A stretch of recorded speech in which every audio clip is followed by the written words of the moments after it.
الحمد لله نحمده ونستعينه ونستغفره ونؤمن به ونتوكل عليه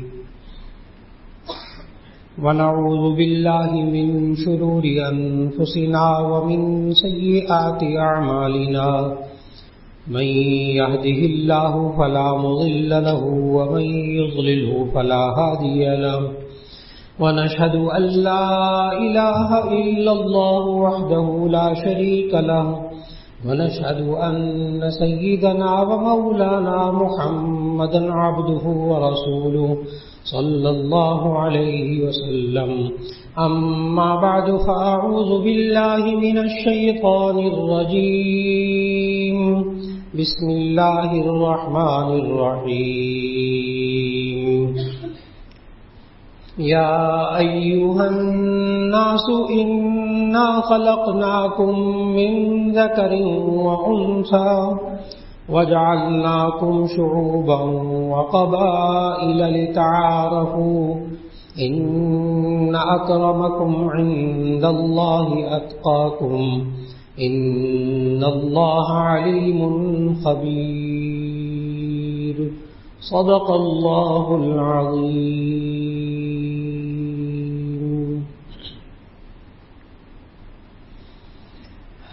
اللہ رب العزت نے انسانوں کو پیدا فرمایا اور ان انسانوں کے جذبات کو بھی خیالات کو بھی اللہ ہی نے پیدا کیا ہے. انسان کے اندر خواہشات کو بھی اللہ ہی نے رکھا ہے. آج یہ انسان یہ چاہتا ہے کہ میری عزت کی جائے، یہ چاہتا ہے کہ دوسرے لوگ میری عزت کریں. آج کا انسان بس اوقات یہ جملہ کہتا ہے کہ میں صرف عزت کا بھوکا ہوں، اور پھر یہ عزت تلاش کرتا ہے. کبھی روپے پیسے میں عزت تلاش کرتا ہے کہ میرے پاس مال و دولت زیادہ ہوگا تو لوگ میری عزت کریں گے. کبھی یہ انسان عہدوں کے پیچھے بھاگتا ہے، میرے پاس عہدے ہوں گے تو لوگ میری عزت کریں گے. کبھی یہ انسان اونچے خاندانوں سے تعلق قائم کرنے کی کوشش کرتا ہے، اپنے بچوں اور بچیوں کی شادیوں کے لیے یہ اونچے خاندانوں کو دیکھتا ہے تاکہ ہماری عزت میں اضافہ ہو.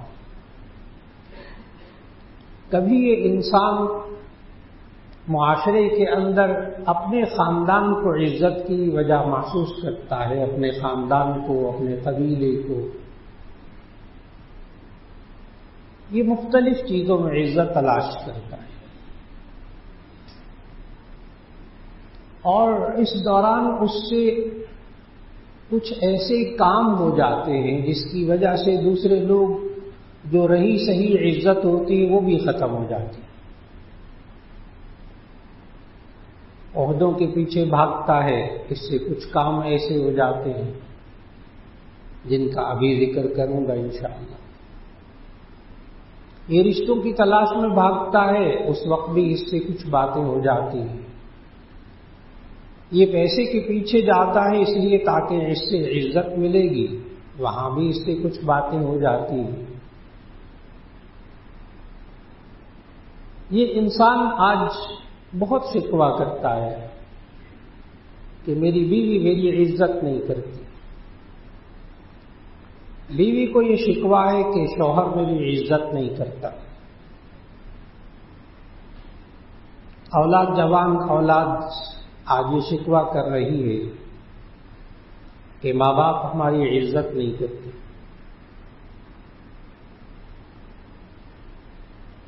آخر غلطی کہاں ہوئی؟ عزت کیسے نصیب ہوتی ہے؟ اللہ نے ہمیں کیا بتایا؟ اس لیے کہ وہ اللہ خالق ہے ہمارا. اس بات کو سمجھنا ہوگا. اور اللہ نے جہاں اور باتوں کے بارے میں اپنی ملکیت کہ میں مالک ہوں اس چیز کا، قرآن مجید میں جن باتوں کے بارے میں اللہ نے اپنے مالک ہونے کا، اپنی ملکیت کا اظہار کیا ہے، عجیب بات ہے کہ اس میں عزت اور ذلت دونوں کو اللہ نے اپنے ہاتھ میں رکھا ہے. بہت عجیب بات ہے. اس انسان کو آج جاگنا ہوگا کہ اللہ کو راضی کیے بغیر یہ دنیا میں عزت نہیں پا سکتا. سوال ہی پیدا نہیں ہوتا.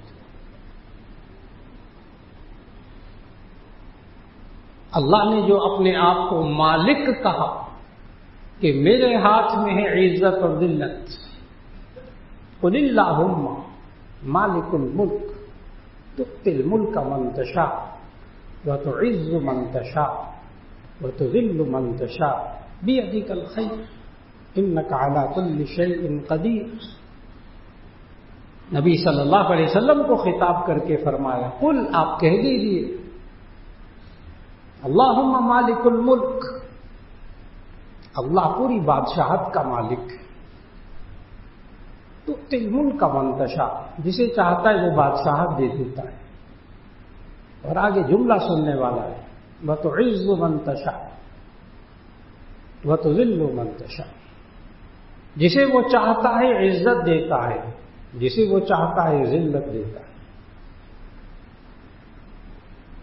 یہ ہو نہیں سکتا انسان عزت والے کام کرے اللہ ذلت دے، ناممکنات میں سے. ان اللہ لا یظلم الناس شیئا، اللہ کسی پر ظلم نہیں کرتا، کچھ بھی ظلم نہیں کرتا. اللہ ظالم نہیں ہے، اللہ ظالم نہیں ہے. ان اللہ لا یظلم الناس شیئا. انسان عزت والے کام کرے جو اللہ نے بتایا، اور پھر اللہ ذلت دے، ناممکنات میں سے. ناممکنات میں سے. یہ نہ کوئی کہے کہ میں تو اچھے کام کرتا ہوں، مجھے تو عزت نہیں ملتی. یہ نہیں، کچھ غلطیاں ہو رہی ہوتی، اچھے کاموں کے ساتھ کچھ غلطیاں ہو رہی ہوتی، جس کی وجہ سے اللہ عزت نہیں دیتا.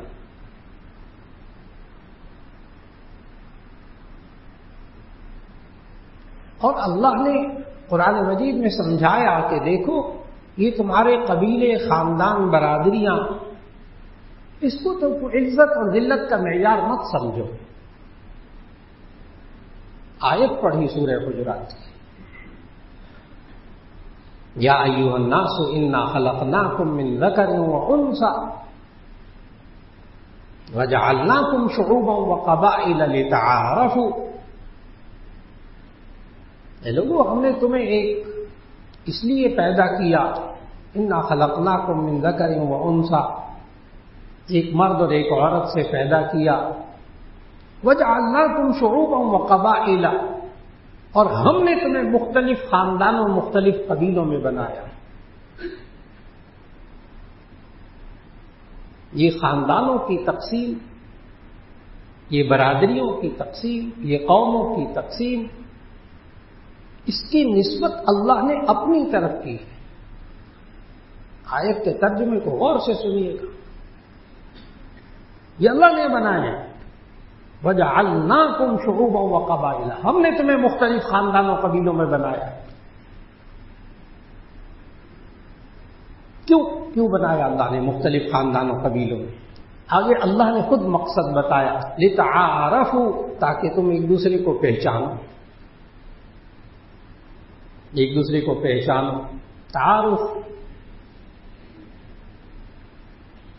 تعارف کے طور پر اگر کوئی خاندان پوچھے، قبیلہ پوچھے، قوم پوچھے، ذات پوچھے، بتا دیجیے. یہاں بڑی مشکل پیش آتی ہے.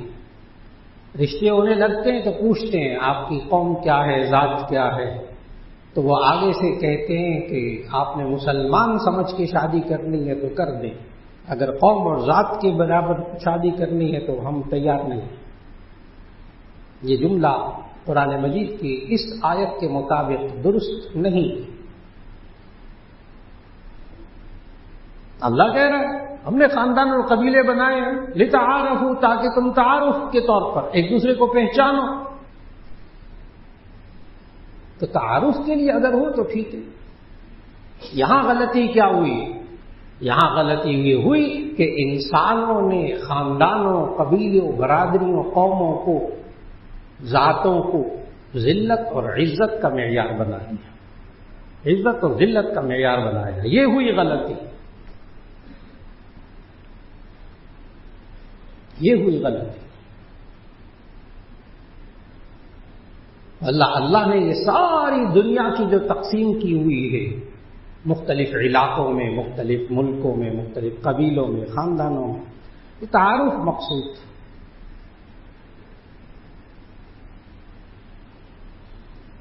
اور تعارف بھی کیسا؟ اب چونکہ وہ ای میل کا زمانہ آ گیا اور پتہ نہیں کیا کیا زمانہ آ گیا، لیکن میں اس مثال کو اگر سمجھاؤں لتعارفوا کو، تو آپ ڈاک کا زمانہ دیکھیں. اب بھی ڈاک چلتی ہے. آپ دنیا کے کئی ارب انسانوں میں سے ایک انسان کو اپنا خط پہنچانا چاہتے ہیں.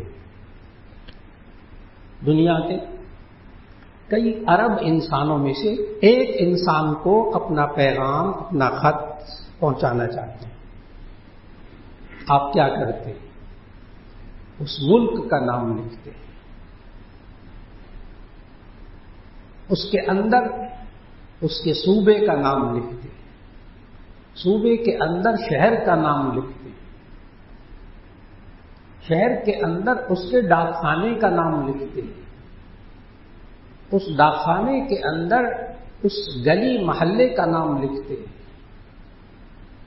اور گلی محلے میں گلی نمبر، اسٹریٹ نمبر لکھنے کے بعد ہاؤس نمبر لکھتے ہیں، گھر نمبر.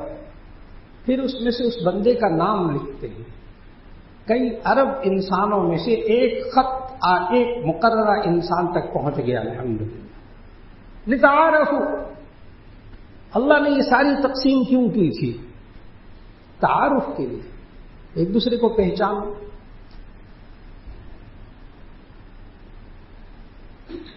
لہذا اگر کوئی خاندان، کوئی قوم، کوئی برادری پوچھے تو اس کو جواب میں بتا دینی چاہیے جی قوم یہ ہے، ذات یہ ہے، برادری یہ ہے. اس کو عزت اور ذلت کا معیار نہ سمجھا جائے. اللہ کو بھی معلوم تھا کہ یہ انسان خاندانوں، قبیلوں، برادریوں کی تقسیم کو عزت اور ذلت کا معیار کہیں نہ بنا بیٹھے. اللہ کے علم میں تھا. اللہ نے فوراً اس آیت میں کہا جہاں یہ بتایا کہ میں نے خاندانوں، قبیلوں، برادریوں کو اس لیے پیدا کیا تاکہ تم ایک دوسرے سے تعارف حاصل کرو، تو اس کے فوراً بعد اللہ نے کہا وَجَعَلْنَاكُمْ شُعُوبًا وَقَبَائِلَ لِتَعَارَفُوا إِنَّ أَكْرَمَكُمْ عِندَ اللَّهِ أَتْقَاكُمْ. بے شک تم میں سے زیادہ عزت والا اللہ کے نزدیک وہ ہے جو تم میں سے زیادہ پرہیزگار ہے، متقی ہے، گناہوں سے بچنے والا ہے. آسان سی بات، گناہوں سے بچنے والا، کوئی مشکل بات نہیں. اللہ نے عزت اس میں رکھی تھی، تقویٰ کے اندر، گناہوں سے بچنے کے اندر.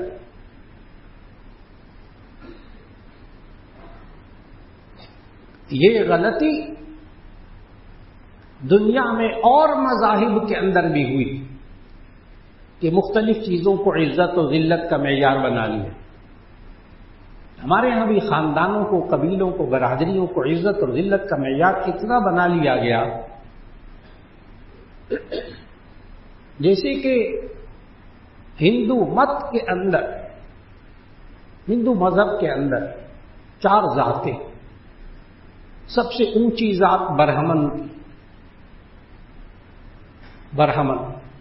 اس سے نچلی ذات کھتری کی، اس سے نچلی ذات ویش کی، اس سے گھٹیا ترین ذات شودر کی. برہمن سب سے اونچا، شودر سب سے نیچے.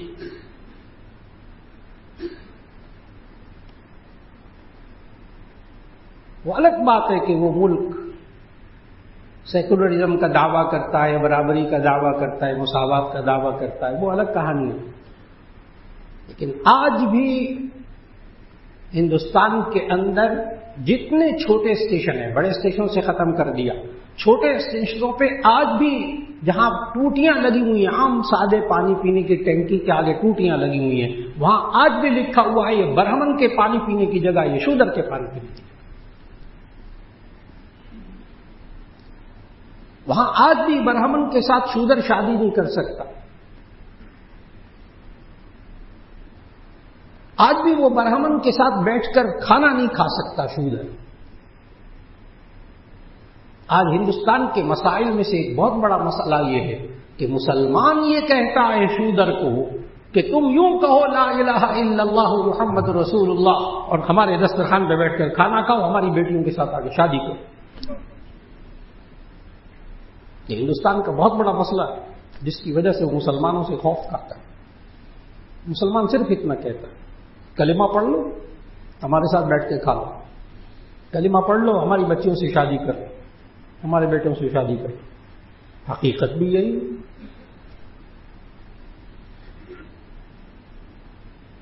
آج کتنے گھروں میں لوگ عزت کی تلاش میں، جھوٹی عزت کی تلاش میں، وہ جی ہماری بیٹی سید، ہم لوگ سید ہیں، سید کے علاوہ شادی نہیں کر رہے، ہم فلاں خاندان سے باہر شادی نہیں کرنی، ہماری عزت میں خطرہ پیدا. جی سید اس کو کہتے ہیں کہ جس کا تعلق نبی صلی اللہ علیہ وسلم کے خاندان سے ہوتا ہے، یعنی بنو ہاشم سے ہوتا ہے. تو نبی صلی اللہ علیہ وسلم کی بیٹیاں بھی تو سیدات تھیں.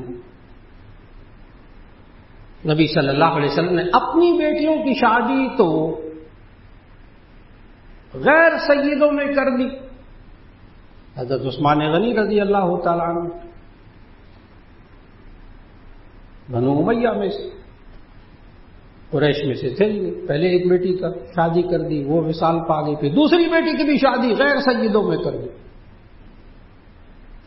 کہ ابھی بھی مسلمان اپنی جوان بیٹی کو بڑھاپے میں مبتلا کر رہا صرف عزت کی تلاش میں کہ یہ ہمارا خاندان اونچا ہے لہذا شادی میں دیر کرتے جاؤ. جب ہمارے ہم پلہ ملے گی پھر شادی کرے گی، رشتہ ہم پلہ ملے گا. جی آج وقت کی ضرورت کے لیے انسان کس چیز میں عزت تلاش کر رہا. اللہ نے سمجھایا کہ خاندانوں، قبیلوں، برادریوں میں یہ تقسیم اللہ کہتا ہے میں نے خود کی ہے، وجعلناکم شعوبا وقبائل. لیکن دیکھو یہ تعارف کے لیے کی ہے. اس کو عزت اور ذلت کا معیار مت سمجھو معاشرے کے اندر. آج معاشرے میں جو وہاں بہت خرابیاں آئیں وہاں یہ والی خرابی بھی آئی. یہ انسان عزت کی تلاش میں خاندان، قبیلوں اور برادریوں کو دیکھنا شروع کر دیا. پھر اس انسان نے عزت اور ذلت کو تلاش کرنا شروع کر دیا پیسے کے اندر. میری اولاد قابل ہو جائے گی، میرے بچے یوں ہو جائیں گے، پھر میں عزت والا ہوں گا. اللہ کے بندے، اللہ نے تو کچھ اور کہا ہے قرآن میں، انما اموالکم واولادکم فتنہ. یہ تمہارے مال، تمہاری اولاد، یہ تمہارے لیے آزمائش ہے.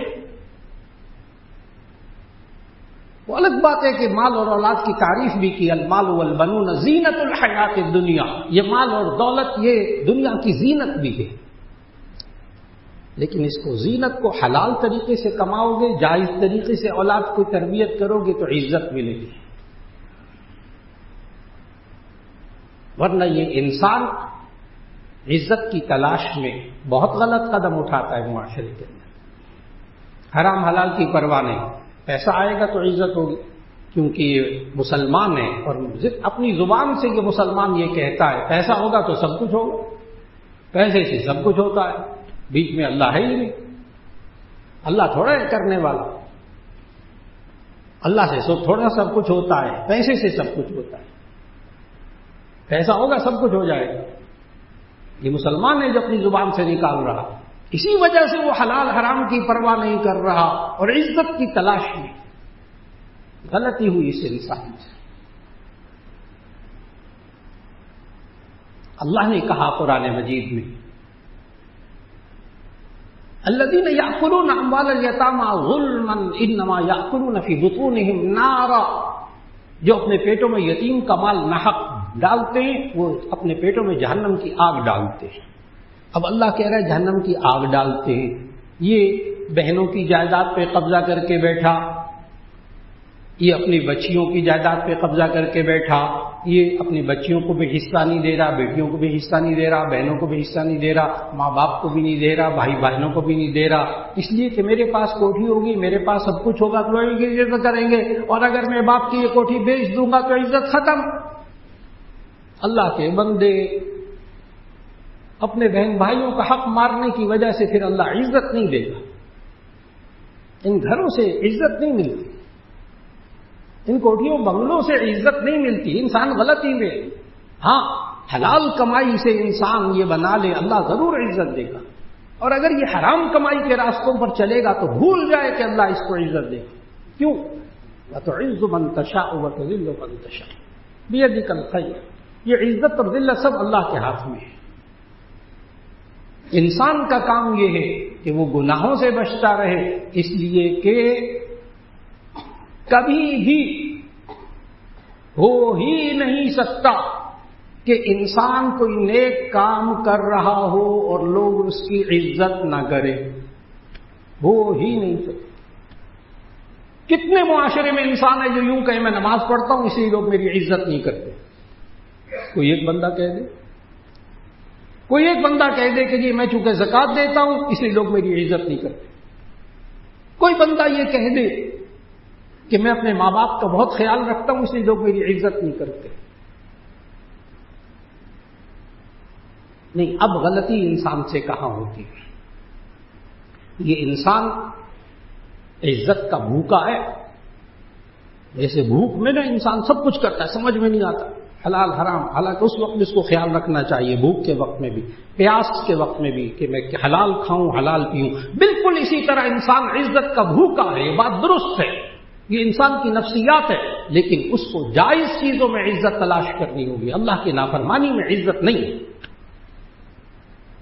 میں نے کہا کوئی نیک کام، کوئی اچھا کام، اس پہ انگلی رکھ کر کہہ دیں کہ میں چونکہ یہ اچھا کام کرتا ہوں اس لیے لوگ میری عزت نہیں کرتے، نعوذ باللہ من ذالک۔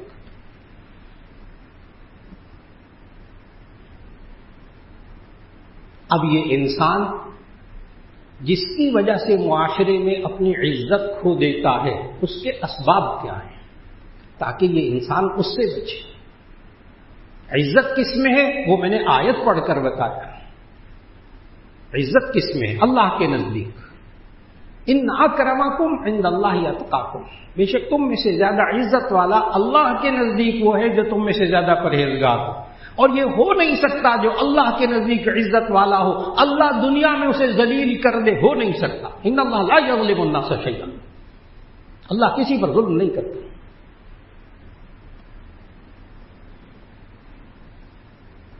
اب یہ انسان اس عزت کو کھوتا کیسے؟ یہ عزت اس کے ہاتھ سے جاتی کیسے؟ نمبر ایک، جب انسان اپنی زندگی میں جھوٹ لے آتا ہے، یہ جھوٹ انسان کو رسوا کرتا ہے دوسروں کے سامنے۔ ہمیشہ اچھی بھلی عزت ہوتی ہے ایک انسان کی، ایک جھوٹ بولتا ہے اور لوگوں کو پتہ چل جاتا ہے، بس ساری عزت پر پانی پھر جاتا ہے۔ اب میں اسباب بتا رہا ہوں کیوں عزت ختم ہوتی ہے۔ نمبر ایک، جھوٹ کی وجہ سے۔ نمبر دو، یہ انسان غیبتیں کرتا ہے، اس کی وجہ سے لوگوں کی نظروں میں گر جاتا ہے۔ غیبت کس کو کہتے ہیں؟ کسی کی برائی کو اس کی غیر موجودگی میں بیان کرنا، جو برائی اس کے اندر موجود ہو۔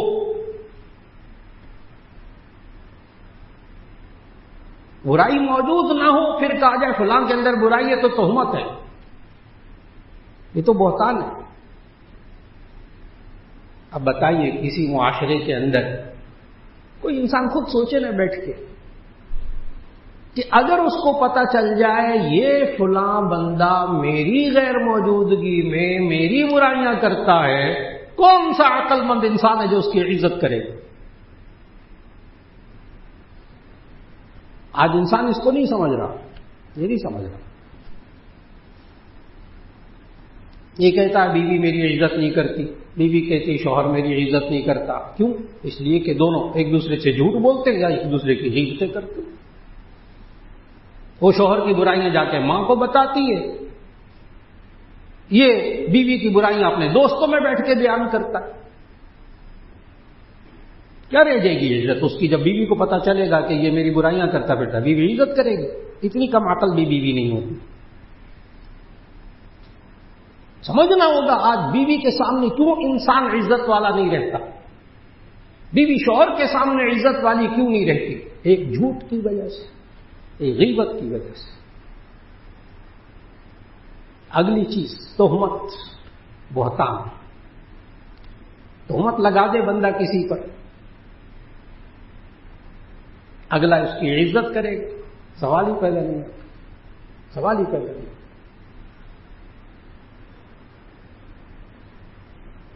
ایک اور چیز جو انسان اپنی عزت کھو دیتا ہے وہ ہے چغل خوری.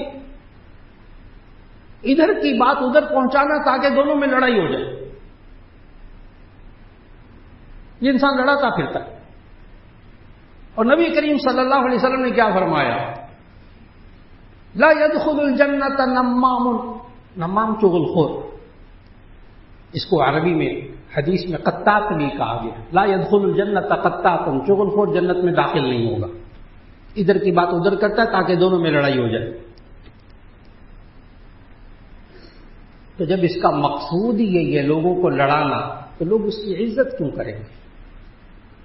اب انسان نہیں سمجھ رہا کہ مجھ سے کیا ہو رہا ہے، لوگ کیوں نہیں میری عزت کر رہے ہیں. جی چغل خوری ہو رہی ہے اس بندے سے، یہ ادھر کی بات ادھر، ادھر کی بات ادھر کرتا، لڑاتا. آج دفتروں میں عزت نہیں ہو رہی ہے ایک دوسرے کی، آج گھروں میں عزت نہیں ہو رہی. عزت کو ختم کرنے والی ایک اور چیز تمسخر، مذاق اڑانا. اللہ نے منع کیا قرآن میں، یا ایھا الذین آمنوا لا یسخر قوم من قوم عسى ان یکونوا خیرا منهم ولا نساء من نساء عسى ان یکن خیرا منهن. اے لوگوں تم ایک دوسرے کا مذاق نہ اڑایا کرو، ہو سکتا ہے تم جس کا مذاق اڑا رہے ہو تم سے زیادہ بہتر ہو. مذاق اڑانا کس کو کہتے ہیں؟ ایک ہے مذاق کرنا، اس کو کہتے ہیں مزاح. مزاح خوش طبعی، وہ بھی جائز ہے، وہ بھی جائز ہے، لیکن اس کے لیے بھی شرائط ہیں. نبی صلی اللہ علیہ وسلم بھی مزاح فرماتے تھے، خوش طبعی فرماتے تھے، لیکن حق بات کہتے تھے، دوسرے کا دل نہیں دکھاتے تھے، دھوکہ نہیں دیتے تھے مزاح کرتے ہوئے. مزاح کرنا جائز، یعنی مذاق کرنا جائز، لیکن اس کی شرائط ہے، پھر اس سے دل نہیں رکتا، پھر عزت میں کمی نہیں آتی. لیکن تمسخر، کسی کا عیب، کسی کی برائی سامنے رکھ کر ہنسنا، یہ ہمارے معاشرے کا مزاج ہے. ابھی پچھلے دنوں ایک ولیمے میں جانا ہوا تو داخل ہو رہا تھا، تو ساتھ ہی ایک ڈاکٹر صاحب ماشاءاللہ بہت بڑے سرجن ہیں ملک کے، تو ساتھ ہی وہ ہو گئے. ان کے ساتھی سامنے بیٹھے ہوئے تھے، آگے ذرا گئے تو ایک ٹیبل پہ بیٹھے ہوئے تھے، یہ ڈاکٹر صاحب بھی بیٹھ گئے. بس ڈاکٹر صاحب کے بیٹھنے کی دیر تھی کہ لطیفے شروع ہو گئے ڈاکٹروں کے اوپر. اشارے کر دیتا ہوں لطیفے کیسے تھے تاکہ پتہ چلے تمسخر کیا ہوتا ہے. وہ جی آج کل کے ڈاکٹر تولیے بھی بھول جاتے ہیں، اندر اوپر سے سلائی کر دیتے ہیں، بعد میں تولیے اندر سے نکلتے ہیں. اور وہ فلاں ڈاکٹر تھا وہ اندر کینچی بھول گیا میں مریض کے پیٹ کے اندر، بعد میں کینچی نکالنی پڑتی. اب وہ ڈاکٹر صاحب سرجن اور یہ صاحب لطیفے شروع. اب ڈاکٹر صاحب بھی ہنس رہے، وہ بھی ہنس رہے، مزے لے رہے، انہوں نے بھی کچھ نہیں کہا. بات ختم ہو گئی، کھانا وانا کھایا، اٹھ کے آ گئے. اللہ کی شان، ایک آدھ ہفتے بعد پھر ایک اور ولیمے میں جانا ہوا، اور اللہ کی شان پھر وہی ڈاکٹر صاحب مل گئے. اب جب ہم جانے لگے نا تو وہ بھی وہی تقریباً خاندان تھا، ملتا جلتا. تو میں نے عرض کیا، میں نے کہا وہ آپ کے سارے ساتھی وہاں بیٹھے ہوئے، چلتے ہیں وہاں، آج وہاں چلتے ہیں. کہنے کہ نہیں اللہ کہیں اور بیٹھتے ہیں. تو چلے گئے اور بیٹھ گئے،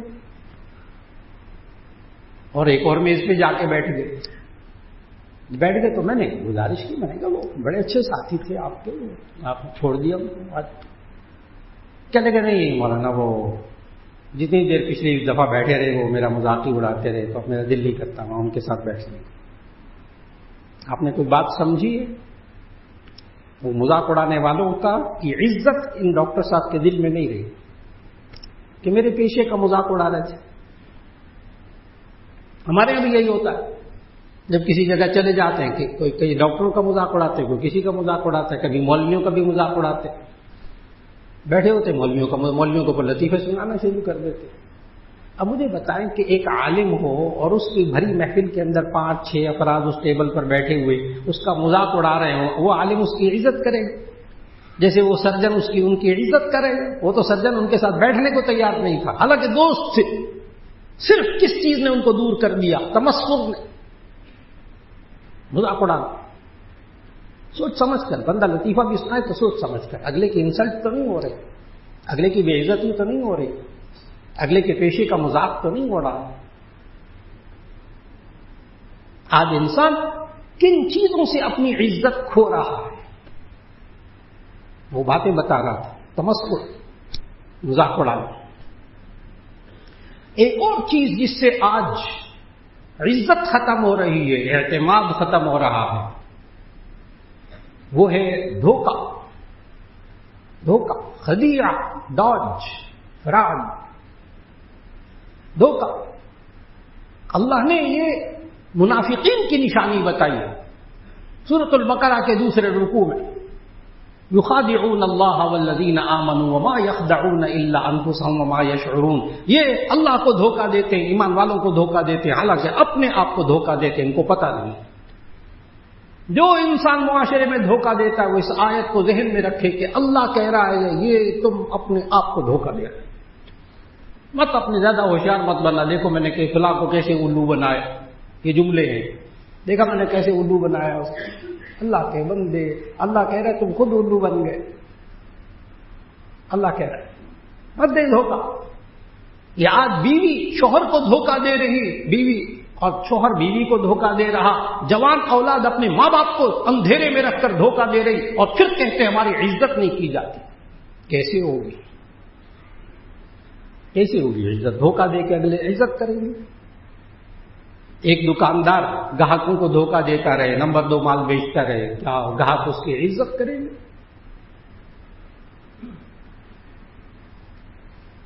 آج سمجھنا ہوگا کہ اولاد کی عزت کیوں ختم ہو گئی ماں باپ کے سامنے.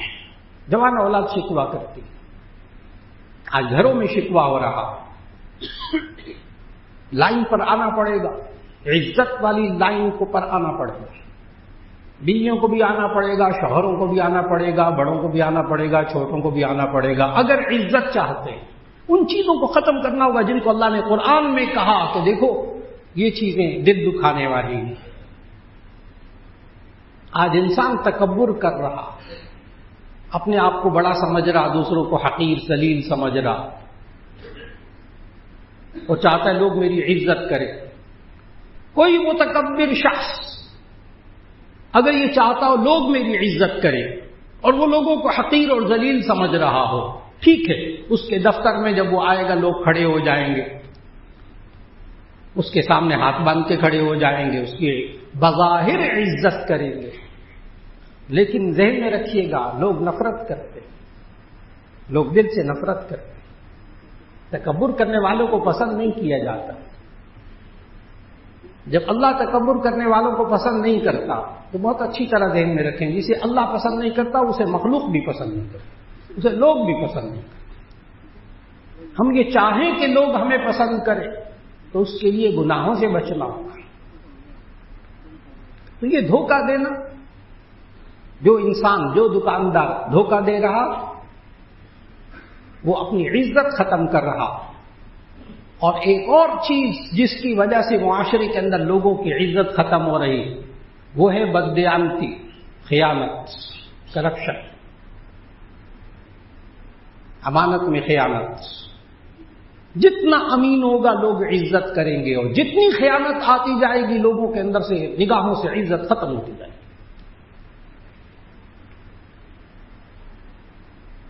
جوان اولاد کہتی ہے ماں باپ ہم پر اعتماد نہیں کرتے، ماں باپ عزت نہیں کرتے، ماں باپ ہم پر اعتماد نہیں کرتے. یہ نوجوان اولاد کا شکوہ ہے. اصل میں اس کے پیچھے بڑی کہانیاں ہیں. اس کے پیچھے بڑی کہانیاں ہیں. کبھی باپ نے پیسے دیے ہوں گے سبزی لانے کے لیے، چھوٹی چھوٹی باتیں، بڑی آج سمجھنے کی باتیں. کبھی باپ نے پیسے دیے ہوں گے سبزی لانے کے لیے، اس میں سے کچھ پیسے جیب میں رکھ لیے، کچھ کی آئس کریم کھا لی، کچھ کی بوتل پی لی. ذرا بڑا ہوا تو اور تھوڑے سے پیسے جیب میں رکھنے شروع کر دیے. باپ کو پتہ چل جاتا ہے کہ میں نے پچھلی دفعہ انڈے اور ڈبل روٹی منگوائے تھے، وہ اتنے کے آئے تھے، یہ اللہ کا بندہ اتنے پیسے واپس کر رہا ہے. باپ کہتے کوئی نہیں، بچہ ہے. شروع ہو گیا سلسلہ. ایک کانٹا چبھ گیا باپ کے دل میں، خیانت کا، بددیانتی کا. اور آہستہ آہستہ یہ کانٹے بہت سارے چبھتے رہتے ہیں، کئی سال تک چبھتے رہتے ہیں. اب یہ باپ جوان اولاد پہ اعتماد نہیں کرتا کہ ایک پیٹ میں سے پیسے کھاتا ہے. کیسے ہی اپنی دکان حوالے کر دے، کیسے جوان اولاد کو اپنی چابیاں حوالے کر دے. ہاں، وہ ماں باپ جو اپنی اولاد کو عزت، جائز اچھی عزت کمانے کے سلیقے سکھاتے ہیں، ان کے اندر امانت پیدا کرتے ہیں، اور یوں کہتے ہیں وہ باپ اپنی جوان اولاد کے بارے میں کہ یہ میرا بچہ ہے، میں جانتا ہوں کہ یہ خیانت کبھی نہیں کی آج تک اس نے. وہ آنکھیں بند کر کے اپنے کاروبار کی چابیاں اپنی اولاد کو دیتے ہیں. آج بھی دیتے کیوں؟ ان کے نگاہ میں اولاد کی عزت ہوتی ہے. اور نبی کریم صلی اللہ علیہ وسلم نے ایک آسان سا اصول سکھایا کہ 3 چیزوں کا خیال کر لیجیے، لوگ آپ کی عزت کریں گے. جو انسان اپنی بیوی سے عزت کروانا چاہتا ہے اس کو اس حدیث پر عمل کرنا ہوگا جو بیان کرنے لگا. اور جو بیوی چاہتی شوہر میری عزت کرے اس کو اس حدیث پر عمل کرنا ہوگا جو اب بیان کرنے لگا. جو اولاد چاہتی ہے، جو کسی ادارے کا سربراہ چاہتا ہے، جو آپ کے ڈپارٹمنٹ میں آپ کا باس چاہتا ہے کہ میری عزت ہو، یا آپ کسی ادارے میں کام کرتے ہیں، کسی دفتر میں کام کرتے ہیں، اگر آپ چاہتے ہیں کہ آپ کی عزت کی جائے تو اس حدیث کو لکھ کر جیب میں رکھ لیجیے اور اس پر عمل کیجیے، اللہ عزت دے گا. بہت آسان سی حدیث. نبی کریم صلی اللہ علیہ وسلم نے فرمایا کل المسلم علی المسلم حرام دمہ ومالہ وعرضہ. آج کی ساری بات کا خلاصہ، کل المؤمن علی المؤمن حرام دمہ ومالہ وعرضہ. ہر مسلمان کا دوسرے مسلمان کے لیے قابل احترام ہے، حرام ہے. حرمت عزت کو بھی کہتے ہیں. ایک حلال حرام والا ہوتا ہے، ایک حرمت عزت والی ہوتی ہے. بعض لوگ پوچھتے بھی ہیں، کہتے بھی ہیں کہ وہ جو ہم حج پہ جاتے ہیں تو وہ خانہ کعبہ والی مسجد ہے، اس کو مسجد حرام کیوں کہتے ہیں؟ اس کو تو مسجد حلال ہونا چاہیے. بہت سے لوگ سوال کرتے ہیں، کہتے ہیں اس کو مسجد حرام کیوں کہتے ہیں؟ وہ تو مسجد حلال ہونی چاہیے. اللہ کے بندے، وہ حرام حلال والا نہیں ہے، وہ حرام حرمت والا، عزت والا. حرمت کا ایک معنی عزت ہوتا ہے جو اس حدیث میں ہے. کل المسلم علی المسلم حرام. ہر مسلمان کا دوسرے مسلمان کے لیے قابل احترام ہے. نمبر 1 دمہ، اس کا خون، اس کی جان. نمبر 2 اس کا مال. نمبر 3 اس کی عزت و آبرو. ہر مسلمان کے لیے قابل احترام ہے. ہر دوسرے بندے کا اس کی جان، اس کا مال، اس کی عزت و آبرو. اب یہ انسان معاشرے میں بیوی پر ہاتھ اٹھاتا ہے، بیوی کو تھپڑ مارتا ہے اور کہتا ہے بیوی میری عزت کرے. اس حدیث کے مطابق تو نہیں کرے گی. کیوں؟ آپ نے جان کا احترام نہیں کیا. ہم جوان اولاد کی لوگوں کے سامنے بے عزتی کرتے پھریں، یعنی اس کی تکلیف پہنچائیں، تو اسی صورت میں ہماری جوان اولاد ہماری عزت کیا کرے گی؟ غلطی ہو رہی. ہمیں دوسرے کی جان، مال، عزت و آبرو کی جب ہم احترام کریں گے جواب میں عزت ملے گی. ایک انسان دوسرے کی جان کو تکلیف پہنچا رہا ہو، اگلا عزت کرے گا؟ کہاں رہتے؟ کس دنیا میں رہتے؟ ہم دوسرے کے کو مالی نقصان پہنچا رہے ہیں اور چاہ رہے ہیں ہماری وہ عزت کرے. کیسے ممکن ہے؟ کیسے ممکن ہے؟ یعنی ہم اس کے مال کو نقصان بھی پہنچائیں، اس کی چیزوں کو بھی خراب کریں، اس کے بعد ہماری عزت بھی کریں. نعوذ باللہ من ذلک. یہ اللہ کا نظام نہیں ہے. وعرضہ، اور اس کی آبرو، اس کی عزت، ہم چاہیں کہ ہم جس وقت چاہیں اس کی بے عزتی کر دیں، بیوی کی بے عزتی کر دیں، بیوی شوہر کی بے عزتی کر دیں، ہم اولاد کی بے عزتی کر دیں، اپنے کولیگز کی بے عزتی کر دیں، آگے سے وہ ہماری عزت کرے. اس حدیث کے مطابق تو یہ ضابطہ نہیں ہے. اس حدیث کے مطابق تو نبی صلی اللہ علیہ وسلم نے فرمایا 3 چیزوں کا خیال کر لیجیے: جان، مال، عزت و آبرو. ہم عزت چاہتے ہیں معاشرے کے اندر تو ہمیں دوسرے کی جان کا احترام کرنا ہوگا، ہمارے سے کسی کو تکلیف نہ پہنچے. ہمیں اس کے مال کا احترام کرنا ہوگا کہ ہماری وجہ سے اس کا مال ضائع نہ ہو. ہمیں اس کی عزت کا خیال کرنا ہوگا. انشاءاللہ جواب میں عزت ملے گی. اللہ رب العزت خاص طور پر یہ دعا مانگنے کی توفیق عطا فرمائے جو نبی صلی اللہ علیہ وسلم نے فرمائی: اللہم اجرنا من خزی الدنیا وعذاب الآخرہ. اے اللہ ہمیں دنیا کی بے عزتی، دنیا کی رسوائی اور آخرت کے عذاب سے ہمیں بچا لے. دعا فرما لیجیے گا. الحمدللہ رب العالمین. اللہم صلی علی سیدنا و مولانا محمد وعلی آل سیدنا و مولانا محمد وبارک وسلم. ربنا آتنا فی الدنیا حسنۃ وفی الآخرۃ حسنۃ وقنا عذاب النار. ربنا لا تزغ قلوبنا بعد إذ هديتنا وهب لنا من لدنك رحمة إنك أنت الوهاب. یا اللہ، آپ نے قرآن مجید میں کہا کہ عزت اور ذلت کا مالک اللہ ہے، عزت اور ذلت کا اختیار اللہ کے ہاتھ میں ہے. اے اللہ، دنیا کی ذلت اور رسوائی سے بھی ہمیں بچا لے، آخرت کی ذلت اور رسوائی سے بھی ہمیں بچا لے. یا اللہ، ہمیں ہر وہ کام کرنے کی توفیق عطا فرما جس سے دنیا میں بھی عزت نصیب ہوتی ہے. یا اللہ، ہمیں آخرت میں بھی عزت نصیب ہوتی ہے. یا اللہ، ہمیں وہ تقوی کی دولت عطا فرما دے جس کی وجہ سے یا اللہ تو عزت والا ہمیں سمجھے گا. اے اللہ، ہمیں تقوی اختیار کرنے کی توفیق عطا فرما دے، گناہوں سے بچنے کی توفیق عطا فرما دے. گناہ ہو جائیں تو یا اللہ توبہ اور استغفار کرنے کی توفیق عطا فرما دے. یا اللہ، ہم سب کو ایسا اچھا مسلمان بنا دے جو دوسرے کے دلوں کو جوڑنے والا ہو. اے اللہ، توڑنے والے انسان بننے سے ہمیں بچا لے. یا اللہ، معاشرے کے اندر رہتے ہوئے ایک دوسرے کی عزت، ایک دوسرے کی جان، مال، عزت و آبرو کا احترام کرنے کی توفیق عطا فرما. یا اللہ، ہم سب کو روحانی اور جسمانی بیماریوں سے ہماری حفاظت فرما. اور یا اللہ، جو بیمار ہیں سب کو شفا عطا فرما. خاص طور پر حضرت مولانا فضل الرحیم صاحب دامت برکاتہم، آج وہ یہاں موجود نہیں ہے، ہسپتال میں ہے. یا اللہ، ان کو کامل صحت عطا فرما دے.